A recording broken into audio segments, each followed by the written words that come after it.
Hey everybody. I've got a game here right before I head off to Gen Con this weekend. I'm very excited to meet everybody and say hi. And if you see me out there, come say hey.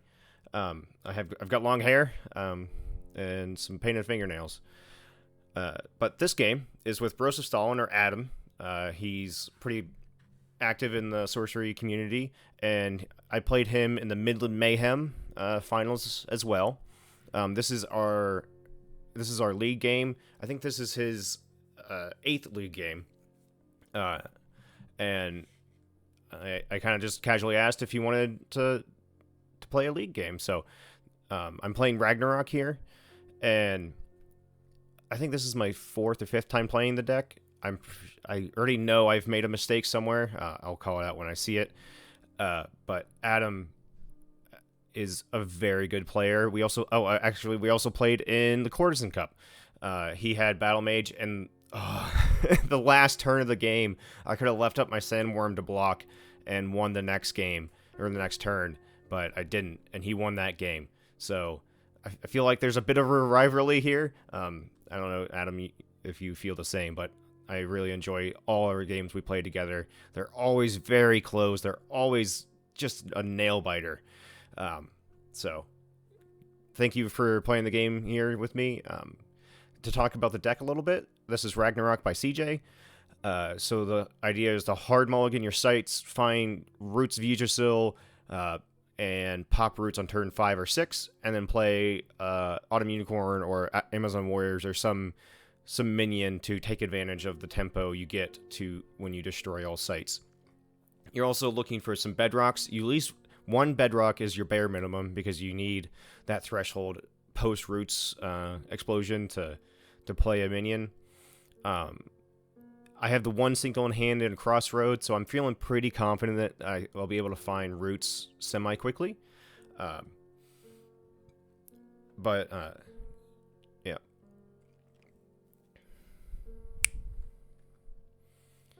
Here I take one from the Land Surveyor. I'm not too worried about taking early damage. I don't want to like lose all my life, but like a chip damage here and there is totally fine. There's no reason to play aggressive minions right now. The real way you win with this deck is post Roots. It's the Roots follow up. You can see I scryed a site, then I'll draw a card because I already have sites, and then I have Crossroads. So searching the top 4 here, and I find another bedrock and 3 other sites. Now with this deck, you can really, if you get 2 Crossroads, you can go through your deck or your site list at least twice in most games. And so playing this deck, you really have to remember what you've seen already and like the stack that you leave them in, because you will be able to see them again. And here I play Angel's Egg on my avatar, and I'm thinking, all right, even with getting some early chip damage, I have Angel's Egg to like really remove any aggression from my opponent here. But here I see a vampire, and I think I draw a spiders just to like try to slow it down even more. Or maybe that's in another turns, but yeah, there's the spider. So I scry a site or a spell here because I know what's on top of my site list, and it's another bedrock. And I'm thinking post Roots, my follow-up is Autumn Unicorn, and that's double threshold, so that's why I leave the bedrock on top. Maybe that's the wrong call to make here. I was just like thinking after Roots, I need something to play, and that's my only option right now. So playing to that out. I could have played Spider underneath the bedrock, but I also want to kind of like bait an attack so I can get into it. If I play Spider underneath bedrock and he has some movement, like he can play a site in front of the Maelstrom and then blink or something, maybe there's some way he can get around that, and then I'm still taking one from the Land Surveyor, and I also have the Angel's Egg, so if he attacks with the 4 from the Vampire, I can just Spider it and remove that and then gain 4 life over 2 turns, and I wasn't too worried about that. I also have Gigantism in hand. I'm also half thinking about playing Cavalry next turn and then attacking for 3, and if he doesn't deal with it, I can Gigantism it and really add some pressure, but even before Roots, so then post Roots it's even scarier and it's tighter time frame. This list that Adam is playing is an not Enchantress, a Elementalist control list that plays. Well, let me look it up. All right, so I found it. This is Mothra's list I'm going off of, but it's pretty similar to Adam's here. He's playing Courtesan Thias, Angel's Eggs, Mania Scripts. Atlantean Fate is the one I'm also worried about here because I've already played my Sinkhole, and I don't think I've scryed a second Sinkhole yet, but I will. In this game, I scry it to the bottom because I was like, I already got a Sinkhole. I probably should have kept that one, but I was also worried about getting to Disenchant. Well, not Disenchant, but getting to the Roots of Use Your Soul. Earthquake here, I leave on top because eventually I feel like I'm going to need to deal with some enemy minions. And it is a premier removal spell, especially just as a board wipe almost. The other list cards he's playing in here, Land Surveyors, so he is also looking for, what did he, I don't remember, Island Leviathans. So Elementalist is very good at getting Island Leviathans to turn on. So then after this game, Adam was talking about how he likes to play Island Leviathans, and I think they're a bit of an slept on card there because it's an 8 power minion, and if you can't deal with it, you can't deal with it, and it will run you over, kind of like Avatar of Earth. There's also Grandmaster Wizard in here for card draw, Quarrelsome Kobolds and Tufted Turtles, and Ruler Thule for that kind of like burst surprise damage. So here he has the Drowned. I don't think I really could have played around the Drowned very well. I could have maybe waited another turn and played another site to the left of the bedrock and attacked. But I figured it was worth making him have it. And then 2 Dapper Vampires. His magics are Common Sense, Disenchant, Riptide. Riptide is a great card. Blink is a little more flexible where you can move your stuff like diagonally, but the ability to move your opponent's minions is very strong, especially in this style of control list. He's got Mariner's Curse, and so as an opponent, I'm never going to willingly walk into a Mariner's Curse. And so Riptide forces that movement, and it's a kill spell that draws you a card if you think about it like that. So Riptide is very strong in this Elementalist control list. So there I scry with the Crossroads, and I see Roots. Adam, he has 1 card in hand, so I'm like, what is the likelihood of that card being Atlantean Fate? So it is Atlantean Fate, but he was saying like I did it very quickly, and so he's like, oh, it's coming, so I kind of have to do it now. It's like, yep, you got that one right. But that was a very good read by Adam. And some other magic he's playing is Grapple Shot and Poison Nova, and 1 Berry. Elementalist not having to play any threshold for one threshold cards is very strong because you can have the 1 Berry, you can have the 1 Firebolts, and then the 3 Common Senses are just free. You can just get whatever you need, and you don't have to worry about threshold, which is, I think, a very, very good idea of this deck. I'll have this list in the description if you're looking for it. So here he's contemplating playing Atlantean Fate on Sinkhole, and he ends up doing it. So after he plays Atlantean Fate, I'm kind of a little lost, and it's like I'm not sure what to do now. Roots wants to do Roots things, So then I kind of have to go into a mode of just playing the game as a normal avatar. I'm also thinking I can find a common sense and disenchant to try to get rid of that Atlantean fate. So I knew that. So this is I'm still new to the seer kind of list, and I have to really remember what's on top of my library. I think if I ever play this again, I'm gonna have to take a note card and write the list down of what I've seen, just so I can remember.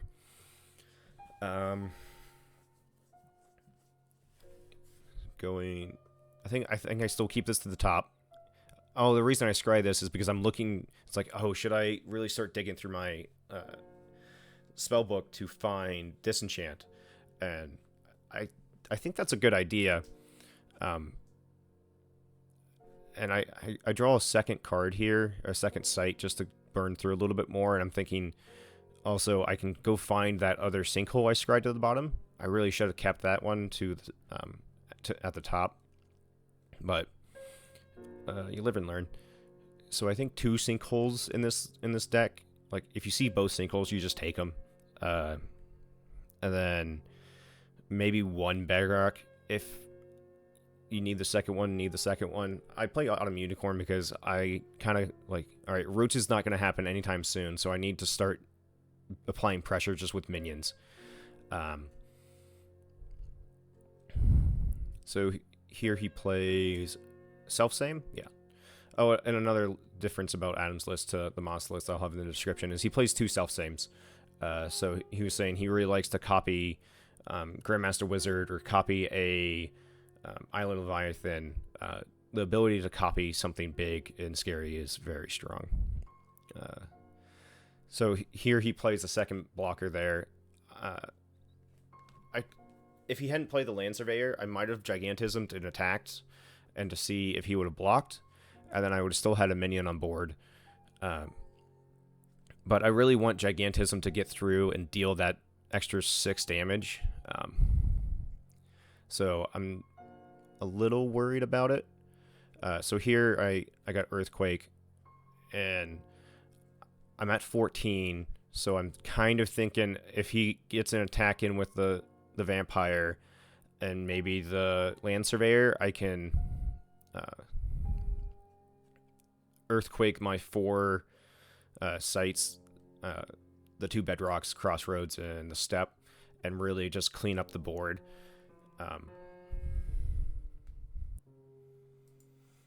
Alright, so here I really don't want to lose Autumn Unicorn. So I move it over to the Spider. He has no card in hand. So I'm not worried about Riptide or some kind of forced movement. My other thought is also next turn I have Earthquake, so he can attack all he wants on the Bedrock. Then on my turn, I'm going to tap and move my Spider Undertow. It will die, but I'm pretty sure it will also trigger Mariner's Curse, and then so I can attack in with my Unicorn, and then I have a Unicorn on top of its avatar. It didn't end up going that way, but we'll see how it goes.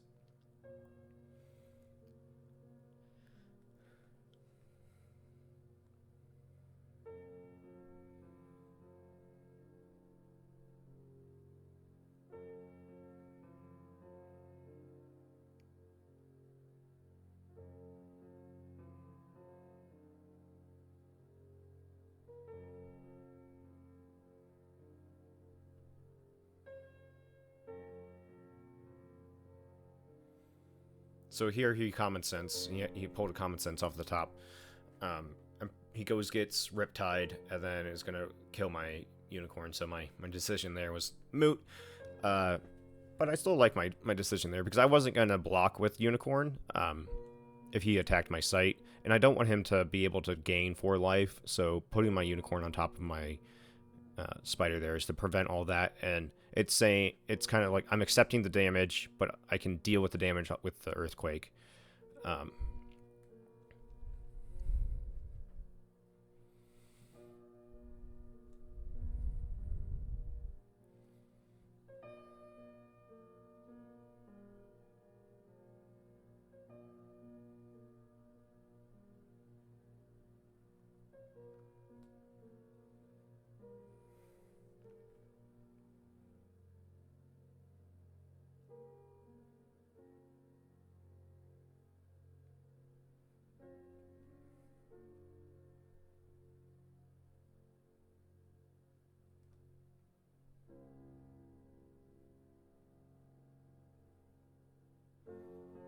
So here he grabbed the Riptide, and this is how Riptide is a kill spell that draws you a card, which is so good. That card he draws also changes a little bit of the game here.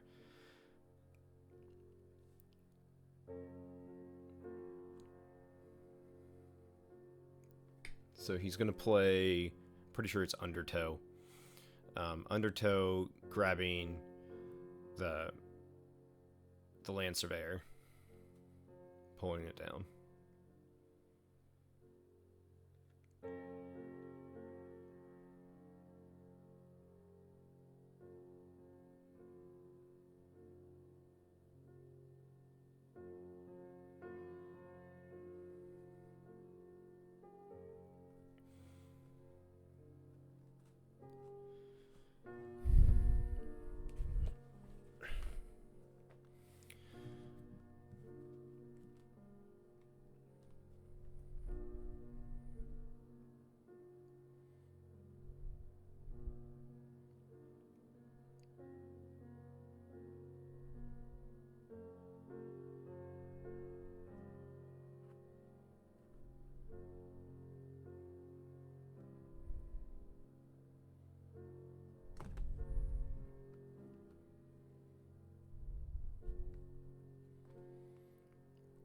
So here he plays Ruler Thule, and I'm pretty sure this is what he drew off of the Riptide. So back to my point of Riptide in this deck plus Mariner's Curse is a kill spell that draws you a card. It's a heck of a 2-for-1. And I just checked, Adam. I'm pretty sure you never forgot to attack with Land Surveyor.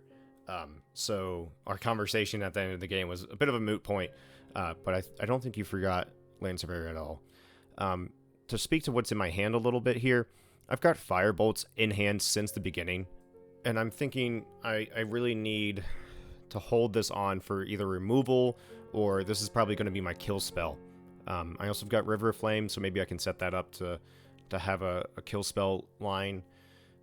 Here I Earthquake, so that's why I kept Earthquake on top, eventually trying to keep the board clear. I am at 3, so that Rule of Thule was a little scary.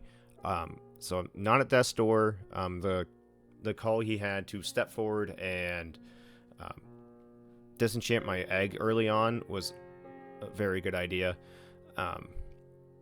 Here I just play Earthquake and I have to pass, so he's going to attack. He's only got the 1 card in hand. I was like, as long as I don't go to Death's Door, I can land Cavalry and try to really come back from this game.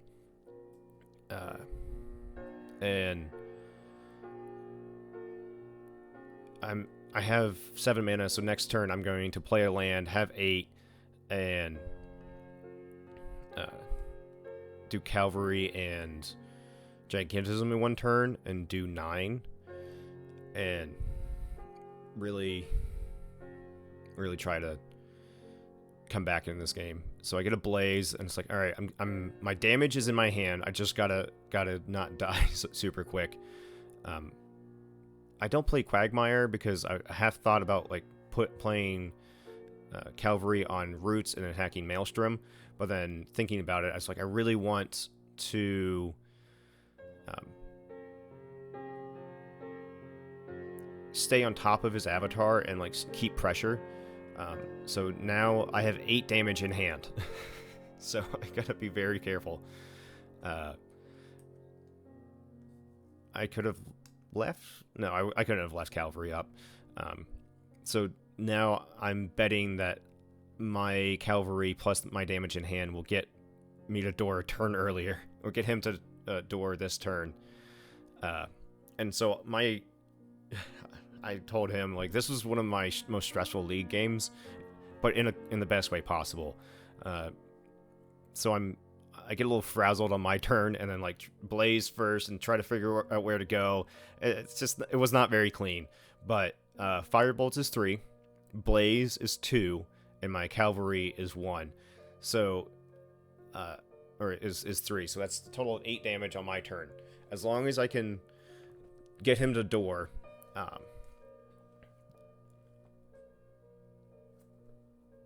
my turn, I feel pretty confident in my ability to scry. I haven't seen a common sense. I haven't seen an imp. I haven't seen kobolds. So those are coming in the deck somewhere. So I'm counting on those being my kill spell.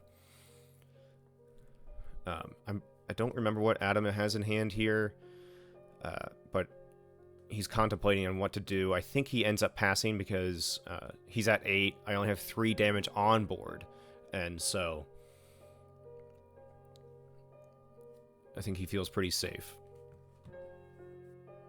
So here he just passes, and I'm like, breathe a bit of a sigh of relief, and you can see my cursor there kind of going a little nuts. So there I get the kill in hand. So now I'm just trying to like figure out orders here. Seer, and then Seer running away, but then I realize I need to do fire bolts, and I get a little worked up here, but I get it sorted out. So Blaze 2, fire bolts 3, and then Cavalry for 3. It would be a total of 8 damage. And I've got Imp in hand. So Elementalist can play like teleports or some kind of movement effects, but I don't think I remember seeing it in his list. So I'm thinking as long as he stays nearby one of my sites, it's okay. But whoo boy, I was stressing out about that last turn. So here he attacks me. I go to Death's Door, but got kill in hand. I'm still reeling from it a little bit. It was such a good game. His call with Atlantean Fate was spot on. Not being able to pop roots was kind of devastating. Here he infiltrates my cavalry to not die with the attack next turn. Totally understandable. I forget what common sense. Oh, he common sense for either a grapple shot or lightning bolt. He's got his kill in hand too, and it feels like this is every game with Adam. It's like it's one turn or earlier back and forth. It's so much fun. These games are awesome. So I do have kill in hand. He grabs I think a grapple shot. So maybe grapple shotting hit my cavalry for the win, but very good game to Adam. We talked a little bit in the post game about stuff we could have done differently. He asked me why I moved my unicorn over 1 on top of my spider, and I really think I should have kept that second sinkhole to give my roots another spot of getting destroyed. What else did I do? I think that's about it. I probably could have played around Lantern Fate better. Adam talked about missing an attack with Land Surveyor, which I don't think he did. Looking back at the play here, I don't think there was a missed point of damage. Yeah, good game to Adam. Good freaking game. So yeah, thank you so much for watching. I will, like I said, I'll be at Gen Con, and if you feel like it, subscribe to the channel. Thanks everybody. Bye.